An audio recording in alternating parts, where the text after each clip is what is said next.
আসসালামু আলাইকুম। আন্তর্জাতিক সংবাদে আপনাকে স্বাগতম। শুরুতেই জানিয়ে দিচ্ছি সংবাদ শিরোনাম, তবে অনুরোধ থাকবে ভিডিওতে একটি লাইক করুন এবং কমেন্ট করে জানিয়ে দিন আপনার মূল্যবান মতামত।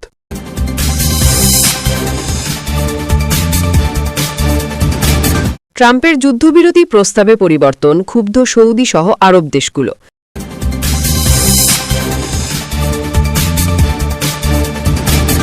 গাজার জন্য ত্রাণবাহী জাহাজ বহরকে আটকাতে ব্যর্থ হল ইসরায়েল।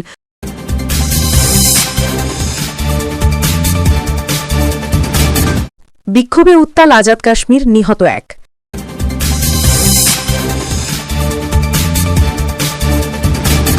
চাঁদকে বোমা মেরে উড়িয়ে দেওয়ার পরিকল্পনা ফাঁস, যে দেশ জড়িত।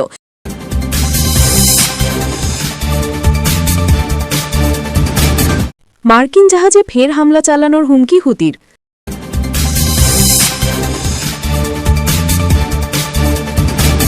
এবার হুথি বিদ্রোহীদের ক্ষেপণাস্ত্র হামলায় ডাচ কার্গো জাহাজে ভয়াবহ আগুন।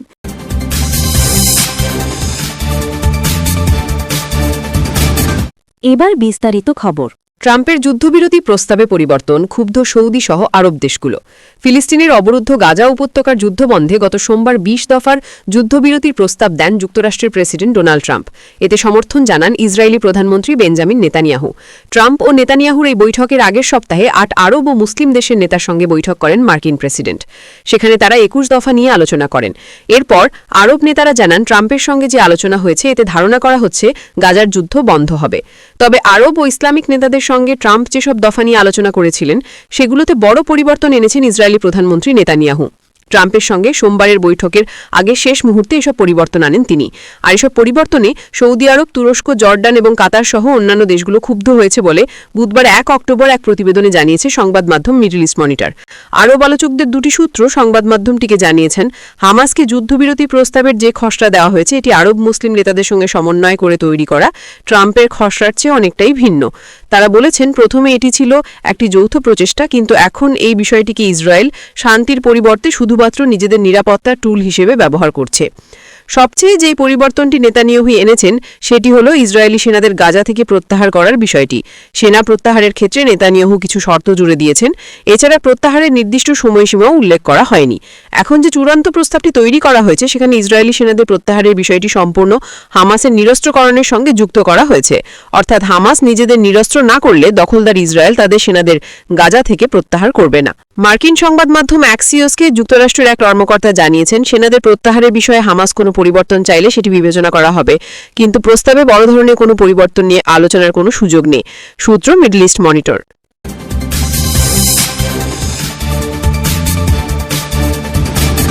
গাজার জন্য ত্রাণবাহী জাহাজ বহরকে আটকাতে ব্যর্থ হল ইসরায়েল। আন্তর্জাতিক স্বেচ্ছাসেবী সংস্থা গ্লোবাল সমুদ ফ্লোটিলার ত্রাণবাহী জাহাজ বহরকে আটকাতে ব্যর্থ হয়েছে ইসরায়েলের নৌবাহিনী। যুদ্ধবিধ্বস্ত গাজার বাসিন্দাদের জন্য খাদ্য ও ত্রাণ সামগ্রী বহন করে নিয়ে যাওয়া এই জাহাজ বহরটি বর্তমানে গাজার কাছাকাছি আছে। গ্লোবাল সমুদ ফ্লোটিলার অন্যতম মুখপত্র ওয়াইল নাওয়া সামাজিক যোগাযোগ মাধ্যম ফেসবুকে পোস্ট করা এক বার্তায় এ তথ্য জানিয়েছেন। Freedom flotilla foundation, global movement two Gaza, মাগরেব Sumud flotilla এবং সুমুদ নুসান্তারা এই ৪ আন্তর্জাতিক স্বেচ্ছাসেবীর ঐক্যমঞ্চ গ্লোবাল সমুদ ফ্লোটিলা। গত ৩১ আগস্ট স্পেনের বন্দর থেকে খাদ্য ও ত্রাণ সামগ্রীতে পূর্ণ ৫৫টি জাহাজ নিয়ে গাজার উদ্দেশ্যে রওনা দেয় গ্লোবাল সমুদ ফ্লোটিলা। জাহাজগুলোতে স্বেচ্ছাসেবী হিসেবে আছেন ৪৪টি দেশের নাগরিক। এভাবে কয়েক ঘণ্টা চলার পর বিভিন্ন দিক থেকে তাড়া দিয়ে ফ্লোটিলার জাহাজ বহরকে ছত্রভঙ্গ করে দেওয়ার চেষ্টা করে ইসরায়েলের নৌবাহিনী। এতে কিছু সময়ের জন্য জাহাজগুলো পরস্পর থেকে দূরে সরে গেলেও ফের একসাথে হয়। ফেসবুক পোস্টে ওয়াইল নামার বলেন, জায়নবাদী শাসকদের নৌবাহিনী আমাদের জাহাজের বহর আটকানোর চেষ্টা করেছিল। তারা আমাদের অগ্রবর্তী জাহাজ আলমাকে কিছুক্ষণের জন্য আটকেও রেখেছিল, তবে শেষ পর্যন্ত তারা ব্যর্থ হয়েছে এবং আমরা এখন গাজার পথে আছি। গত দুদিন আগে ইসরায়েলের নৌবাহিনীর জাহাজ যখন ফ্লোটিলার জাহাজ বহরকে অনুসরণ করা শুরু করেছিল তখনই জাহাজের ক্রুরা বিষয়টি সামাজিক যোগাযোগ মাধ্যমে জানিয়েছিলেন। সেই সময় আন্তর্জাতিক রাজনীতিতে রীতিমতো আলোড়ন সৃষ্টি করেছিল সেই ঘটনা। কাতার ভিত্তিক সংবাদ মাধ্যম আল জাজিরার প্রতিনিধিরা ফ্লোটিলার জাহাজ বহরের সঙ্গে আছেন। তারা বলেছেন, ইসরায়েলের নৌবাহিনীর সদস্যরা জাহাজটি আটকে প্রথমেই সেটির সব যোগাযোগের ব্যবস্থা জ্যাম করে দিয়েছিল। তারপর কয়েক ঘণ্টা অবস্থানের পর তারা জাহাজটি ছেড়ে চলে যায়। বর্তমানে ইসরায়েলের নৌবাহিনী ভূমধ্যসাগরের ওই এলাকায় আর নেই বলে জানা গেছে। ফ্লোটিলার জাহাজ বহরও গাজার কাছাকাছি পৌঁছে গেছে। আগামীকালের মধ্যেই হয়তো গাজার উপকূলে ভিড়বে গ্লোবাল সমুদ ফ্লোটিলার জাহাজ বহর। সূত্র আনাদোলু এজেন্সি।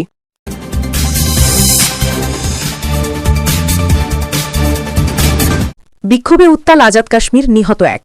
বিক্ষোভের আগুনে দাউ দাউ করে জ্বলছে পাকিস্তান নিয়ন্ত্রিত আজাদ কাশ্মীর। সোমবার নিরাপত্তারক্ষীদের সঙ্গে সংঘর্ষে একজন বিক্ষোভকারী নিহত হয়েছেন। তারপর থেকে সময় গড়ানোর সঙ্গে সঙ্গে আন্দোলন আরও তীব্র হয়ে উঠেছে। গত কয়েক মাস ধরেই বেশ কয়েক দফা দাবির ভিত্তিতে আন্দোলন শুরু করেছেন আজাদ কাশ্মীরের বাসিন্দারা। আন্দোলনের নেতৃত্বে রয়েছে Jammu Kashmir joint Awami action committee JKJAC. গত সোমবার থেকে পরিস্থিতি আরও জটিল হয়ে উঠেছে। আন্দোলন দমাতে ইন্টারনেট বন্ধ করে দিয়েছে শাহবাজ শরীফের সরকার। তাতে ফল হিতে বিপরীত হয়েছে। দাবি আদায়ে রাজপথে নেমে এসেছেন কাশ্মীরের ছোট বড় শহরের বাসিন্দারা। সমস্ত বাজারঘাট বন্ধ রয়েছে, দোকান ও অন্যান্য ব্যবসায়িক প্রতিষ্ঠানে ঝুলছে তালা, সড়কেও নেই কোনো যানবাহন। গত সোমবারই মুজাফফরাবাদে বিক্ষোভকারীদের ওপরে গুলি চালিয়েছিল পাকিস্তানের নিরাপত্তা বাহিনী। তাতে প্রাণ হারিয়েছিলেন এক আন্দোলনকারী। মঙ্গলবারও বেশ কয়েকটি জায়গায় পুলিশের সঙ্গে বিক্ষোভকারীদের সংঘর্ষ হয়, সূত্র ডন।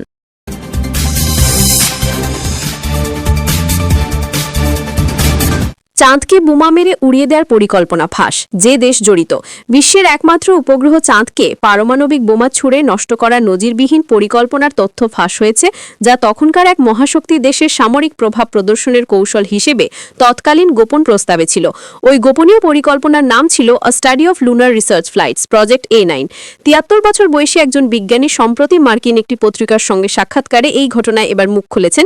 তিনি জানিয়েছেন, ১৯৫৮ সালে যুক্তরাষ্ট্র ছিল এমন এক কৌশলগত প্রস্তাবের মূল হোতা, যার উদ্দেশ্য ছিল চাঁদে বিশাল বিস্ফোরণ ঘটিয়ে বিশ্বজুড়ে তাদের সামরিক ক্ষমতা প্রদর্শন করা, বিশেষ করে তখনকার প্রতিদ্বন্দ্বী সোভিয়েত ইউনিয়ন রাশিয়াকে ভীতি দেখানোর জন্য। ডক্টর লিওনার্ড রাইফেল সাক্ষাৎকার অনুসারী বলছেন, প্রযুক্তিগত দিক থেকে চাঁদকে পুরোপুরি উড়িয়ে দেওয়া সম্ভব নয়, তবে চাঁদে একটি বড় বিস্ফোরণ ঘটিয়ে মাশরুম মেঘ তৈরি করা সম্ভব বলে পরিকল্পনাকারীরা ভেবেছিলেন। পৃথিবী থেকে সেই বিশাল মাশরুম মেঘ দৃশ্যমান হলে বিশ্ববাসীর মনে যুক্তরাষ্ট্রের সামরিক শক্তি সম্পর্কে ভয় ও সম্মান সৃষ্টির কথা উদ্দেশ্য ছিল।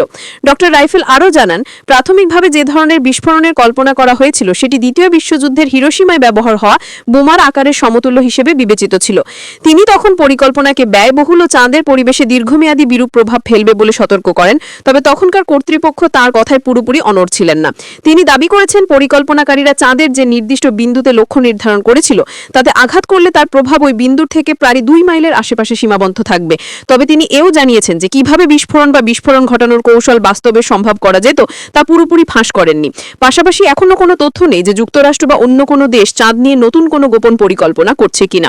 এই তথ্যে বিশ্বজুড়ে নিন্দার ঝড় ওঠার কথা বলা হচ্ছে, কারণ চাঁদ শুধুই কৌতুক বা প্রদর্শনের মাধ্যম নয়, তা পৃথিবীর জোয়ার ভাটা, আবহাওয়া এবং পৃথিবীর ধারাবাহিকতা বজায় রাখতে গুরুত্বপূর্ণ ভূমিকা রাখে। ফলে উপগ্রহের উপর এমন ধরনের মানবসৃষ্ট আক্রমণের সম্ভাব্য প্রভাব নিয়ে সতর্কতা তোলে আন্তর্জাতিক মহল।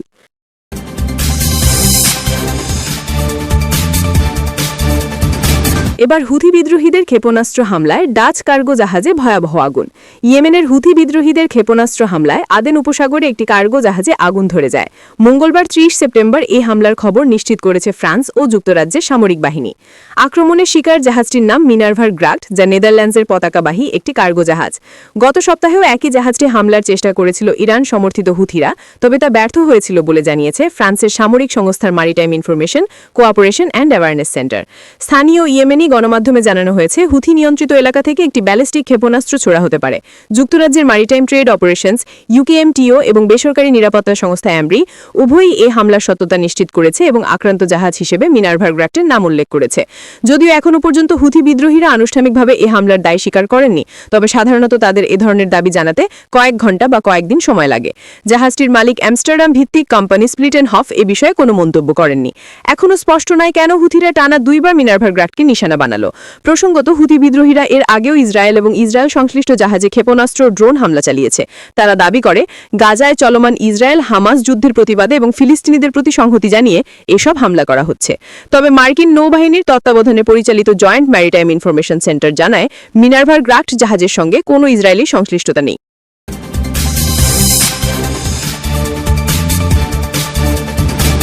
মার্কিন জাহাজে ফের হামলা চালানোর হুমকি হুতির। লোহিত সাগর ও এডেন উপসাগর দিয়ে চলাচল করা মার্কিন জাহাজে ফের হামলা চালানোর হুমকি দিয়েছে ইয়েমেনের সশস্ত্র হুতি বিদ্রোহী গোষ্ঠী। গত মঙ্গলবার ৩০ সেপ্টেম্বর এক ঘোষণায় গোষ্ঠীটির এক বার্তায় এই হুমকি দেয়া হয়। হুতি বলেছে, মার্কিন প্রেসিডেন্ট ডোনাল্ড ট্রাম্প প্রশাসনের সঙ্গে চুক্তি সত্ত্বেও এক্সনোমোবিল ও শেভরন সহ মার্কিন তেল কোম্পানিগুলোর তেলের জাহাজে হামলা চালাবে তারা।